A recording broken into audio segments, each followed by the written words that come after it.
Hi, think about a moment that defined who you are. Maybe the day you graduated or the day you met your best friend. It can even be the day you met your best pets. Look at the people in front of you. They're not just only a group, they represent a group that makes music to connect the hearts of people, a group that makes memorable music for people to dance to and for people to sing to. Members of the judging committee, my name is Caleb Ndunda, and with me we have Team ALC consultants representing Mauritius, who are Rohan Janki, Daniel Zog, and David Shamavu. And today we're going to be looking at the case of 88 Rising. Let's jump over to our agenda. Today, we're going to be taking you through the overview, analysis, strategy, implementation, and evaluation of this business case. And now, we're going to have a quick look at a background which highlights the key elements we are going to be looking at in our case. Quick 88 Rising provides a platform for Asian rap artists to express their culture to a global audience. They currently have operations in music recording and distribution, and as of the year 2022, they had generated $2.5 million in revenue from their operations. Now, we're going to have a look at our executive summary. Our big question today is how 88 Rising can expand while also preserving its brand image and their unique value proposition. The key issues we looked at in our business case are brand image preservation, how 88 Rising can maintain their fan base and artists in their network, and also how they can deal with increasing competition in this niche where other competitors are also starting to take up the space of Asian rap. A summary of the strategies we're going to look at in our business case are as the following. We're going to talk about how 88 Rising can eye more movie and game soundtrack composition deals, and how they can also expand into video entertainment with a reality show, which we're going to call the Asian Rap Flow. The impacts we aim to achieve through our strategies are to increase the discoverability of Asian rap artists by more than 2 times, and also to boost the revenue of 88 Rising in the next 3 years by 20%. Now, let's have a look at the analysis of 88 Rising. It currently has music collections playing worldwide and also in America, whereby their most popular listeners are Asians and Asian Americans, among other listener groups. They currently promote their music and their different operations via streaming platforms like YouTube, Instagram, and Spotify, where they have a huge loyal follower base. They have also done other social media type of following activities in the past, for example, being in movie soundtracks of popular movies like Legend of the Rings. In terms of their main product, they currently have Asian rap music as their most popular product. They have also done collections like Head in the Clouds 1 and Head in the Clouds 2 in 2018 and 2019 respectively, whereby their Asian rap product showed what a massive impact they can have as a group. In terms of revenue streams, they currently make money by selling their recorded music, by selling out tickets in concerts, in live music, and also by doing music publishing. Now, let's take a pause here and think about how large a number 7 billion is.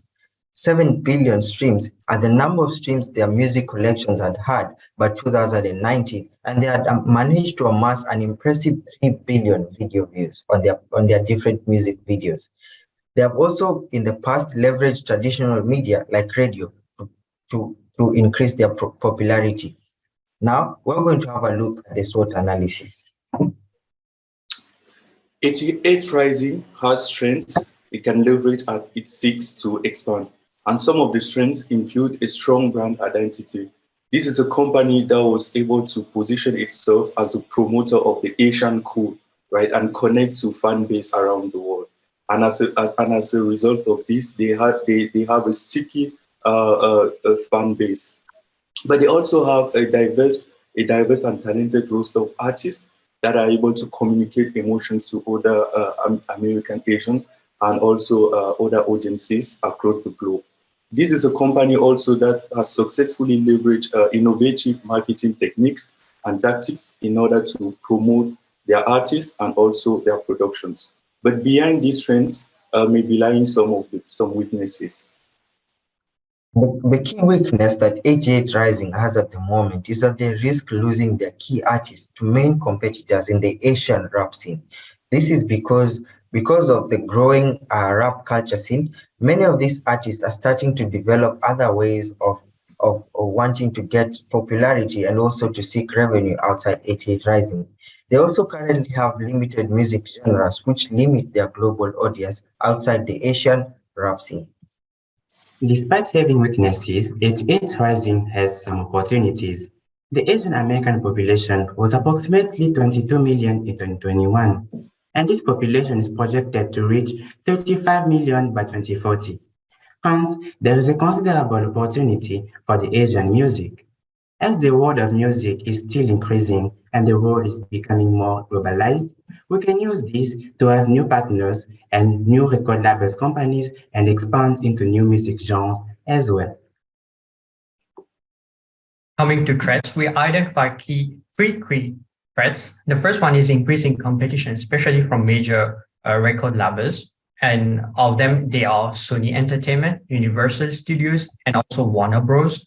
The second threat that we analyze is there's rapid changes in consumer music trends. And the third one is music production, legal, regulatory, and ethical issues, especially when it comes to copywriting.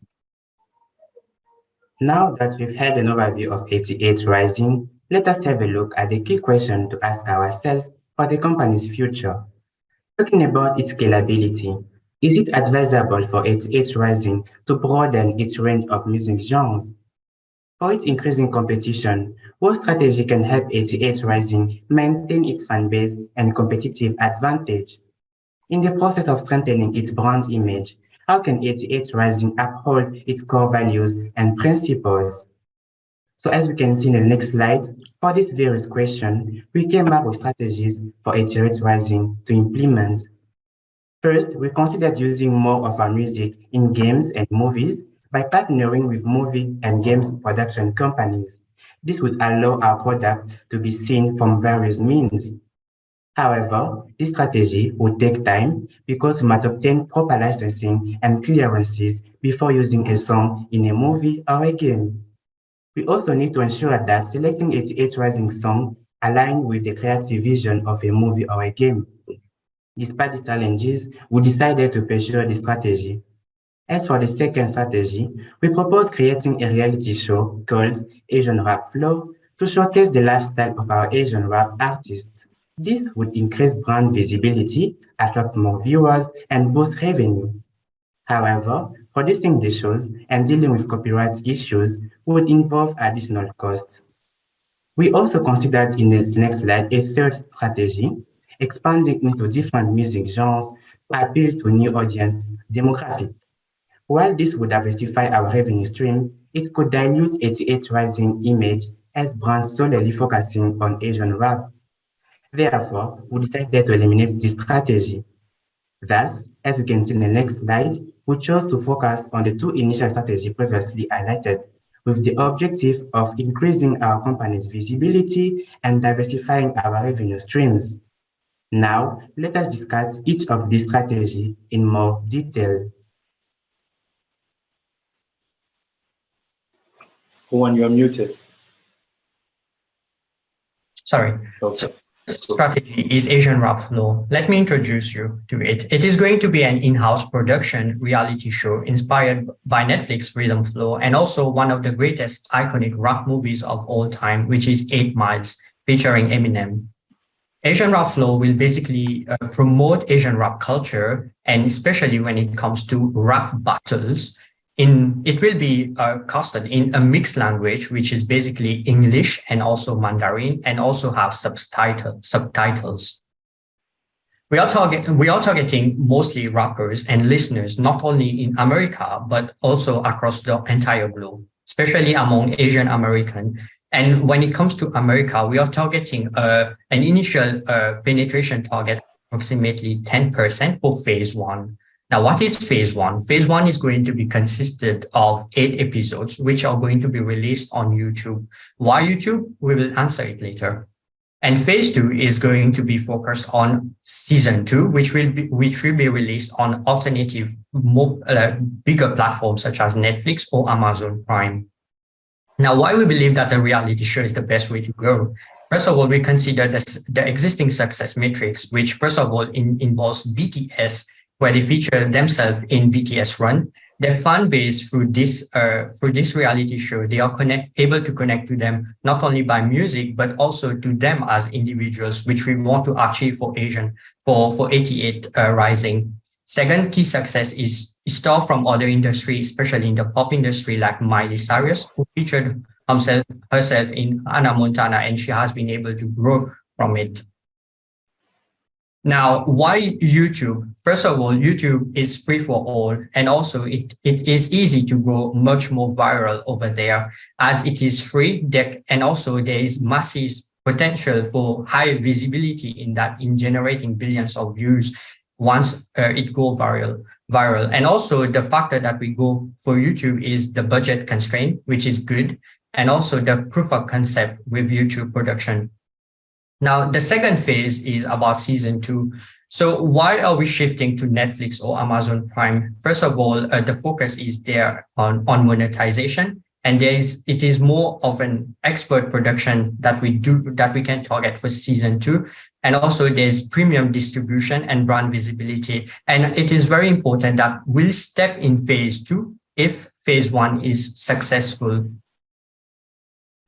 Now, our strategy 2 is movies and game soundtrack competition deal. First of all, coming to movies, they are already present they featured in Shang-Chi 1.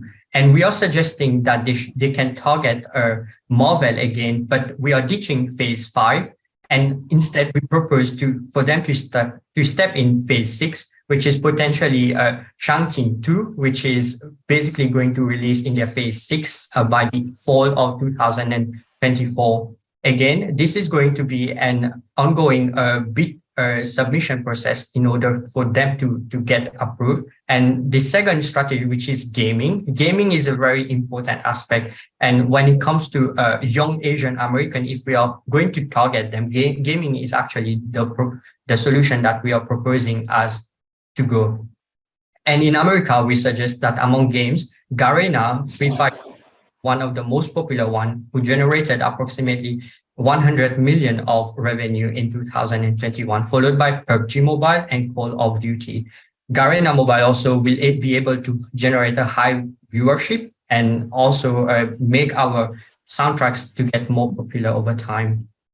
Now, in terms of forecast for the first season reach on YouTube, as per vidIQ, the average cost per impression is $5 for lifestyle category.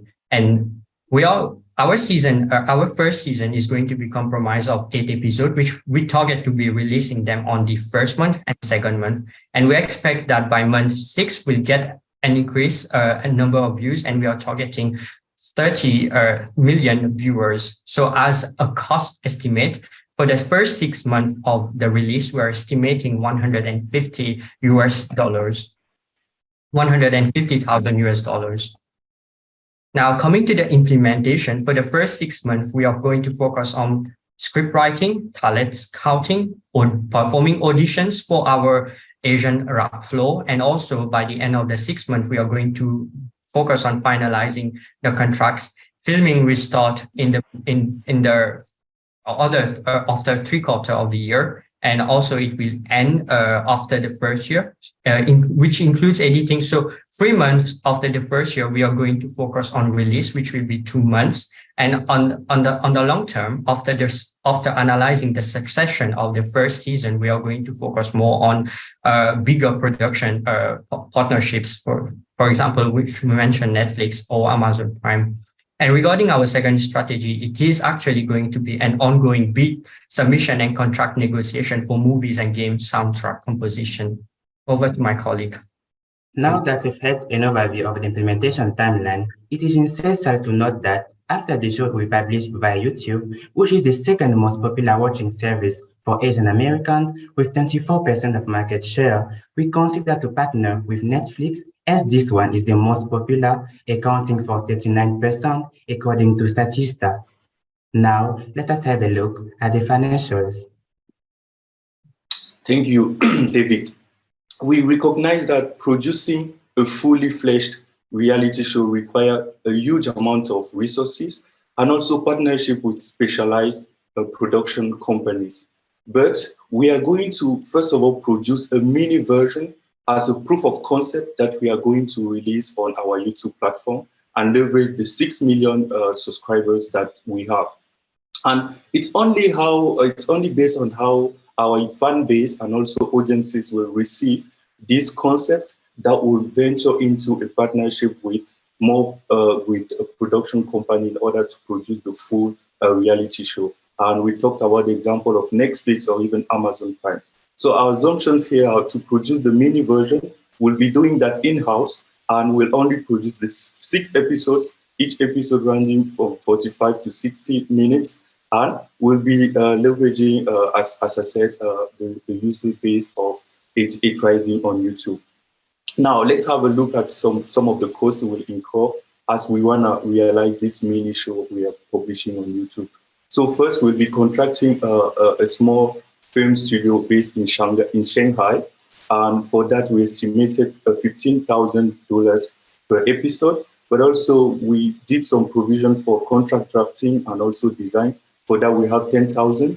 We also made some provision for audition and selections, and a winner prize for the winner that will be starring into our mini show. We have 50K for that, and also we made provision for transportation and miscellaneous about 60K.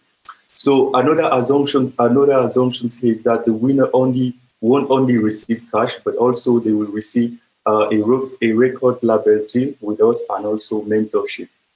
So let's see what will be the ROI from releasing our mini show in the next page. So yeah, so we believe that we'll be making in terms of view in a year about 30 million views, and the ad revenue we estimate it to be about $300,000. But also we'll gain in brand visibility as we expect to add 100,000 more subscribers to our YouTube channel. But not only us, or not only our brand will be visible, but we also believe artist visibility will increase because we'll have artists staring into the show, and for that, a growth of 20 to 80%. That will translate also into the sales of their albums and also their stream across the different streaming platforms. But not only that, but also in the sales of their tickets for concerts and tour. Now, let's look at some of the risks and how we mitigate those. The first risk, and perhaps the most important one, is that our mini show that we are producing, at least as a proof of concept, may not be as performant as we are expecting. And in this case, we may be losing our fan base. So the way to mitigate this is that, first of all, we are working with a local but experienced film studio that will help us in the process, but also we are diversifying our streams of income. We talked about continuing to bid in order to get soundtrack composition deals for games and also movies.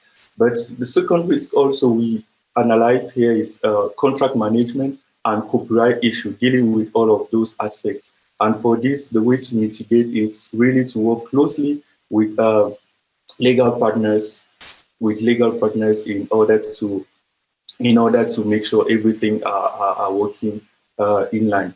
So the third risk, and which is also an important risk, is the increasing competition that's actually eyeing the same market as us. We talked about Sony, we talked about Universal or even Warner, and for that we're diversifying our streams of income to be more resilient as this happens. And as we talked about, we'll be venturing into the video entertainment and also into soundtrack composition with games and movies. Now, over to my colleague to conclude. As a summary of our business case, we anticipate that the reality show Asian Rap Flow will actually help 88 Rising attract a new wave of global loyal fan bases and also generate new revenue streams while also making the Asian rap culture more widespread. If this was Nono from the famous group Higher Brothers, he would end with a micro, but in the style of ALC consultants and representing Mauritius, We're going to end with a thank you, and now we're open for questions. Thank you, just in time. Thank you for the great presentation. Now let's move on to the question and answer. We will have 15 minutes in total for a question and taking questions. So let's hear from our judges. Thank you so much. Yeah, thank you for the wonderful presentation. I find your suggestion quite unique. Yeah, very interesting.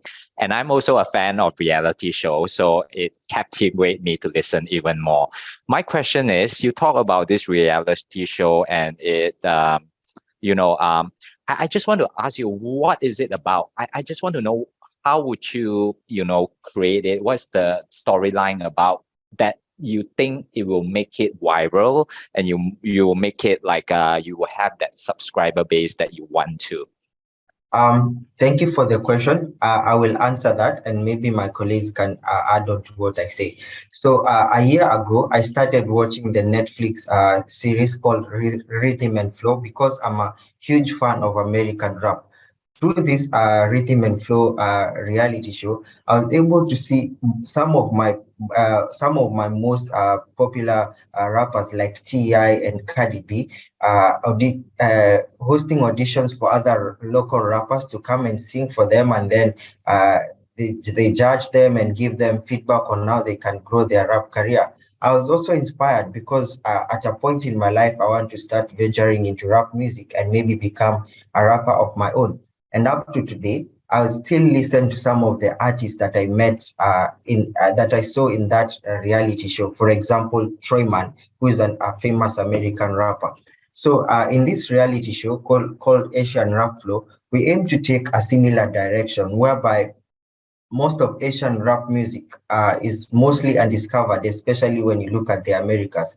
So by having these popular rappers who have already made it in the game come and have select new talents and also look at what they have done at the moment and help them figure out what potential they could have and how they could direct their skills into making them the big artists as they are themselves through this sort of rap auditions and rap battles, and then eventually selecting a rap group or a person that they can mentor to also take on the next generation of rap music. So basically this Asian Rap Flow reality show will be auditioning and then feedback and then growth reality show, whereby also these rappers are able to see how the successful Asian rappers live and how they organize their lives, given that they have a very demanding career.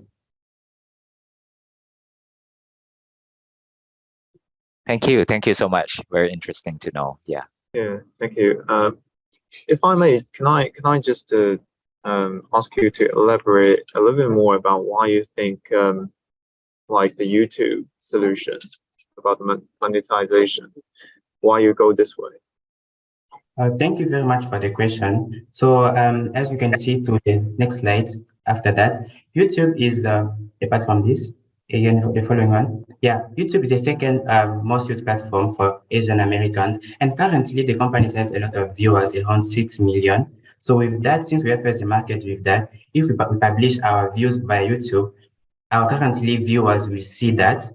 And then this will also increase the probability of having even more viewers. So as this is the second one, so we want to use that first as will be the safest one. And then as we are expanding, then we will consider going to Netflix. But as currently we have many in YouTube, we consider going with that.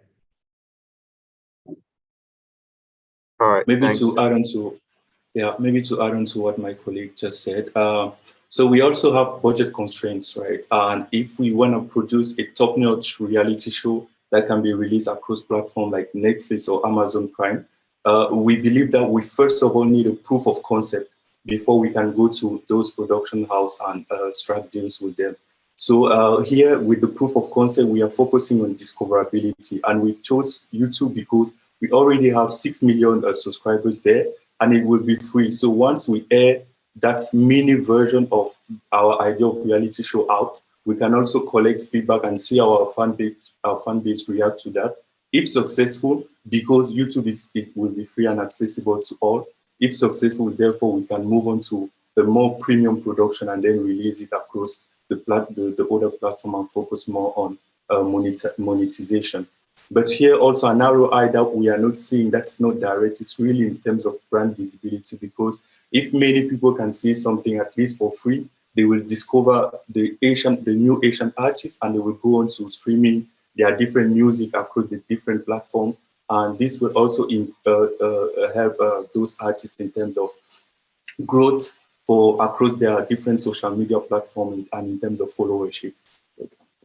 And Yes, I would like, sorry, I would quickly add, YouTube is also consist of YouTube Shorts, so it's also a way to go much more viral on it. And when it comes to Asian rapping, very details in rap can be very fast in terms of speaking. So having those small battles and all that can be published in YouTube Shorts, and so it's also a way to go much more viral compared to other platforms.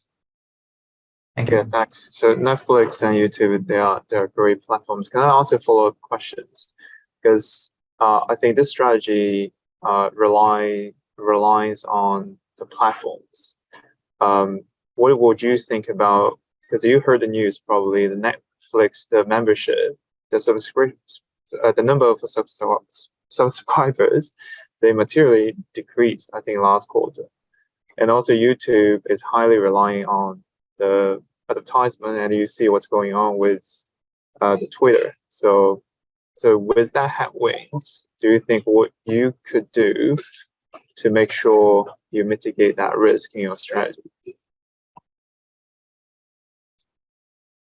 Thank you for the question. So yes, indeed, we've had the news about the declining number of subscribers in these most popular platforms like Netflix and YouTube. But also, as part of our alternative strategies, we aim to get movie and game soundtrack composition deals. And when you look at the statistics, for example, of the younger generation, some of them are even more immersed in gaming experiences and movie experiences, more than they're even immersed in popular movie platforms like Netflix. So by leveraging on these platforms, whereby the soundtracks of these artists are also featured in these platforms, we're able to capture a whole new generation of loyal fans who will grow up listening to the Asian rap and also find other ways to engage with the content outside this gaming and movie environments. All right, thanks. Thank you, team, for the presentation. Really enjoyed it. Two questions from my side. First is having to deliver a successful strategy around reality show, etc. It is really key that the artists continue to stay with the company. So keen to hear your thoughts as to how you defend the artists, especially given some of the other competitors are also looking in sort of getting talent and with bigger labels that probably would present artists with a wider network. How do you protect that? And second, so following up on Jason's questions, streaming and also production is actually an area where a lot of entertainment company is moving away from. So would be keen to hear your thought process as to how you evaluate the risk of entering into the wider entertainment world and also more on the mitigant side. Thank you.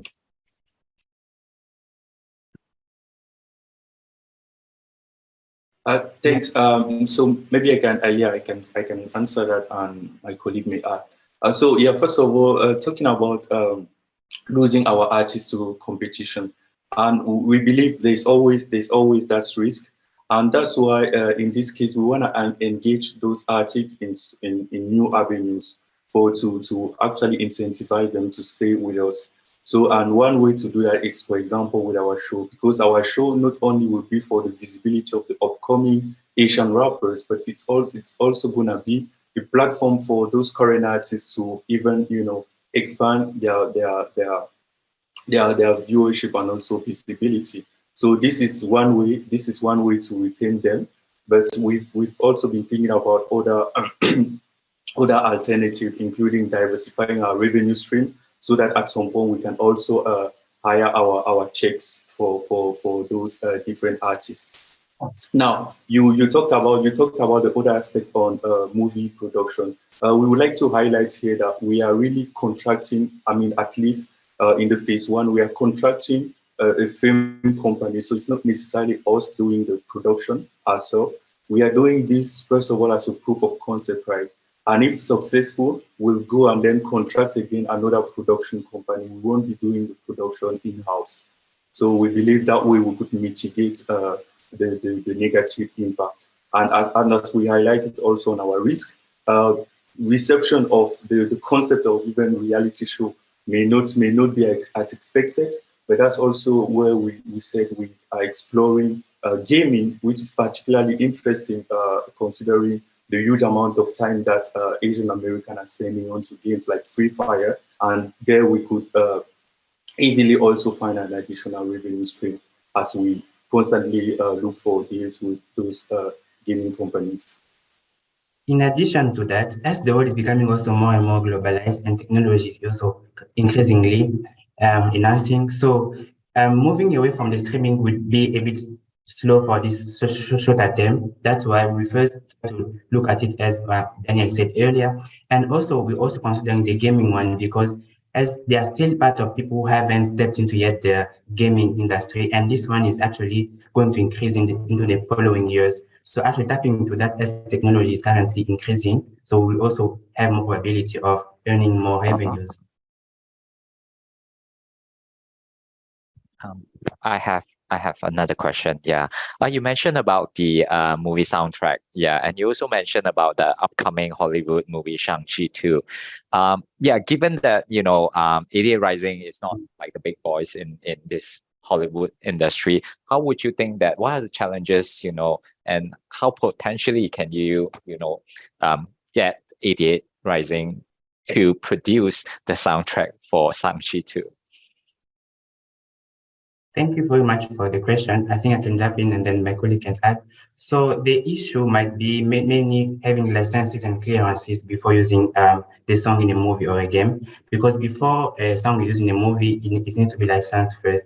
But then we also need to make sure that for the different movies, the vision of those movies actually align with the different songs that we have. And as also the Asian movies is not going decreasingly. So we'll actually be looking at the different movies that would link with the vision of our songs before stepping to that. So we first analyze before getting a partnership with those movie or game companies. And also many games coming from the Asian part are actually so developed, and many youth actually use games in those regions. So we can actually use that to develop more markets. And I would like to add on to my colleague upon that. And also, since we are also ditching the phase 5 of Marvel and stepping in phase 6, because Shang-Chi 2 is actually more in line with what 88 Rising is trying to promote, which is Asian cool. And also the popularity of it is also a way that they are going to make it much more possible. Yes, thank you. Okay, thank you.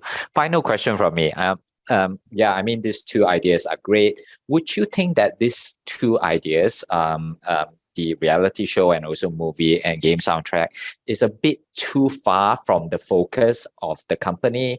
Like, for example, reality show, they'll depend a lot on the movie producer. So probably they might not have the expertise, but need to depend a lot on external party to guide them. Thank you very much for the question. As for the company's vision, it's actually want to promote more the Asian rap.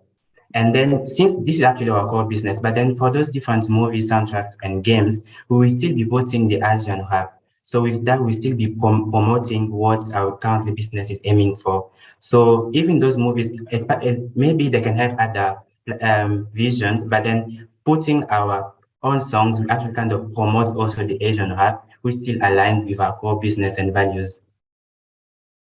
And I would like to add on to my colleague, it is much different. This reality show, it's not like we are making a movie.